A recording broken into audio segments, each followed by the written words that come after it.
আসসালামু আলাইকুম এভরিওয়ান, আপনারা সবাই কেমন আছেন? আশা করি আল্লাহর অশেষ রহমতে খুব ভালো আছেন। আমিও আলহামদুলিল্লাহ ভালো আছি। তো আজকের বিকেলের একটা রেসিপি নিয়ে আসলাম, একেবারে ইউনিক, উইংস ফ্রাই। তো এই উইংস ফ্রাইটা করার জন্য এখানে আমি 2 কেজি উইংস নিয়ে পরিষ্কার করে ধুয়ে পরিষ্কার করে পানিটা ঝরায় রাখছি। এখন এর মধ্যে দিয়ে দিব প্রথমে আমি 1 চামচ আদা রসুন পেস্ট, চামচ দিব হলুদ গুঁড়াটা আপনারা যদি কেউ বাদ দিতে চান তাও পারবেন, তো আমি একটু দিলাম কালারের জন্য। 1 চামচ দিব মরিচ গুঁড়া, এটা ঝালের জন্য দিলাম। আর এখানে দিব আমি কালারের জন্য 2 চামচ পাপরিকা পাউডার। আর যখন এই উইংস ফ্রাইটা করবেন তখন আপনারা চেষ্টা করবেন এই পাপরিকা পাউডারটা দেওয়ার জন্য। 1 চামচ দিব আমি ধনে গুঁড়া, 1 চামচ দিব জিরা গুঁড়া, আর দিব এখন আমি 1/2 চামচ দিব গরম মশলা গুঁড়া,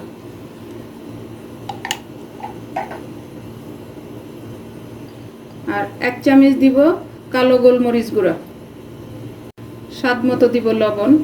আপনারা যদি আমার এই রেসিপিটা ফলো করে একবার বানান তাহলে বুঝতে পারবেন একেবারে হোটেল স্টাইলে হবে। তো এখন আমি সব কিছু একসাথে মিশিয়ে নিব, ভালোভাবে মিক্স করে নিব।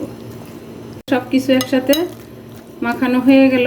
এখন এটা রেখে আমি তেলটা রেডি করে নিব। এই তেলটার মধ্যে সবচেয়ে বড় একটা ট্রিক্স আছে, সেটাই আমি আপনাদের সাথে আজকে শেয়ার করব। এই যে এখন তেলটা দিয়ে দিব। আমি চুলায় একটা ফ্রাই প্যান বসাই দিছি, চুলা কিন্তু অফ আমার। বিসমিল্লাহির রহমানির রহিম। আর ডুবো তেলে ভাজতে হবে এটা। এই যে দিয়ে দিলাম। এখন এইখানে আমরা দিব হলো ময়দা। এখন আমি এই যে এখানে 1/4 কাপ ময়দা নিয়ে নিছি, ময়দাটা আমি এই তেলের মধ্যে দিয়ে দিব। একেবারে সহজভাবে আমি আপনাদের সাথে শেয়ার করতেছি যেন আপনারা ইজি ওয়েতে এই চিকেন উইংসটা বানিয়ে নিতে পারেন। এখন এই তেলের সাথে প্রথমে আমি ময়দাটাকে ভালোভাবে মিশিয়ে নিব। এই যে তেলের সাথে ময়দাটা মিশানো হয়ে গেল। এখন আমি চুলাটা জ্বালাই দিব। বিসমিল্লাহির রহমানির রহিম। চুলার আঁচটা আমি মিডিয়াম টু লো এর মাঝামাঝি রেখে তেলটাকে গরম করে নিব প্রথমে। এইভাবে যদি আপনারা চিকেন উইংসের জন্য এই তেলটা রেডি করে নেন তাহলে দেখতে পারবেন যে একেবারে পারফেক্ট একটা চিকেন উইংস ফ্রাই হয়ে গেল। এই যে তেলটা পুরোপুরি বলক চলে আসছে। এখন আমি চুলার আঁচটা হাই করে দিব, দিয়ে আমি উইংসগুলি দিয়ে দিব। এখানে আমি হাতটাই ব্যবহার করলাম। বিসমিল্লাহির রহমানির রহিম।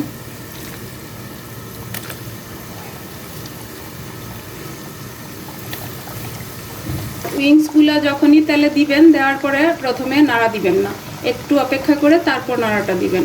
তো যাই হোক, আজকে এই ইউনিক উইংস ফ্রাইটা যদি আপনাদের কাছে একটু ভালো লাগে তাহলে আমার চ্যানেলটাকে সাবস্ক্রাইব করবেন, লাইক করবেন, শেয়ার করবেন এবং কমেন্টস করবেন, আমার পাশেই থাকবেন। আর যারা ফেসবুক পেজ থেকে দেখতেছেন তারা পেজটাকে লাইক, শেয়ার, কমেন্টস করে দিবেন। আর অবশ্যই বাসায় ট্রাই করে দেখতে পারেন, আশা করি ইনশাআল্লাহ ভালো লাগবে। অলমোস্ট হাফ হয়ে গেছে। এই যে দেখেন, মাশাআল্লাহ মাশাআল্লাহ। এখন একটু নেড়ে দিব।